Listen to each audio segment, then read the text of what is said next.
What is up, BOFA Sports, and what a beautiful day it is today. My name is Patrick. I'm going to be your host for today, and let's just jump right into it. NBA playoffs. You're under the microscope. Let's get it.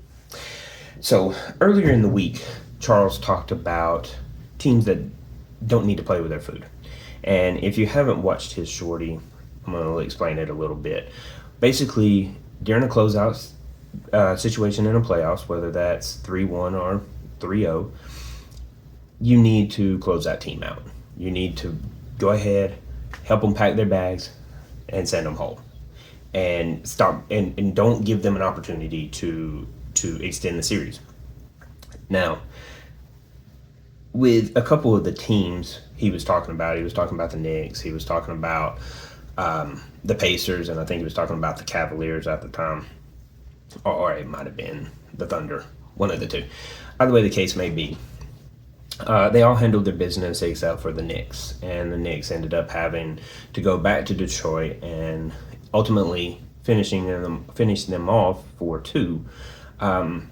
But the rest of the teams, quote unquote, did not play with their food. They handled business, sent the other teams packing, and got ready for their next series, which they got a little bit more rest than the other teams, and now they're ready to go for the second round. But I want to flip it, and I want to talk about when a team's eyes are too big for their stomachs. And I have a couple of teams that I want to talk about when it comes to this. And we're going to start off with, the first one is going to be the Heat. Cavaliers destroyed the Heat and sent them packing in 4 games, ultimately as a sweep, and didn't play with their food, didn't play with any. They came in and even handled the 2 games in Chicago, in Miami, and sent them home. So, as much as the Cavaliers didn't play with their food, I'm going to say as well as the Heat's eyes were too big for their stomachs. And this team did not deserve to be in the playoffs. They did not. They ultimately got blown out on every one of the games, all 4 of them, and just could not keep up with that Cavaliers team. That got outplayed in so many different ways. It's crazy. But the next team I want to talk about is the Grizzlies, and the Thunder took care of business with them as well, ultimately winning 2 on opponent's home court, and pretty much just told them to stay at home. Basically, these 2 teams, with the Thunder and the Cavaliers, just told their opponents to just stay at home. We'll pack our bags and we'll go back and get ready for the second round. So y'all just stay here and we'll go handle business in the second round. But those 2 teams, ultimately, their eyes were just way too big for their stomachs and just could not keep up with these 2 very young, very talented, very multi-dimensional teams. But I want to talk about the other 2 teams who, in their own rights, have had their success, but now are on their way down. And I'm going to start off with the Bucks. The Bucks, they stepped into these playoffs and ultimately put all of their eggs in one basket in Giannis, and turned themselves into very one-dimensional teams, including the next team that I'm fixing to talk about. But if you're not able to win in multiple different ways, especially in the playoffs, you're not going to have success. And if you by chance get by in the first round, you're not going to get by in the second round. So, there's a lot of critics out there talking about, or there's a lot of analysts out there talking about how that was Giannis's last game, and I could care less where he goes.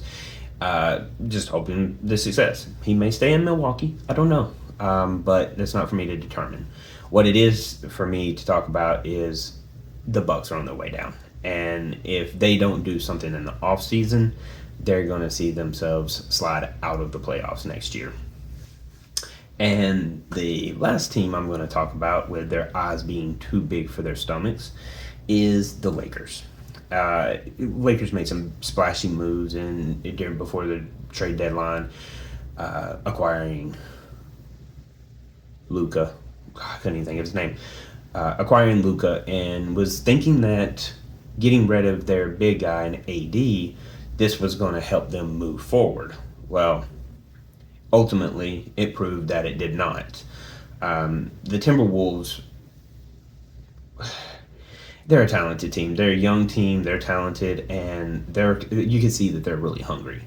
But what I saw out of the Lakers and how Luka was playing, first of all, LeBron was non-existent the entire series. He might have scored a few points. He might have scored his points. He might have got some rebounds, but he never really played defense. He was lackluster on both ends of the court, and ultimately started rubbing off on Luka. And as much as I like Luka.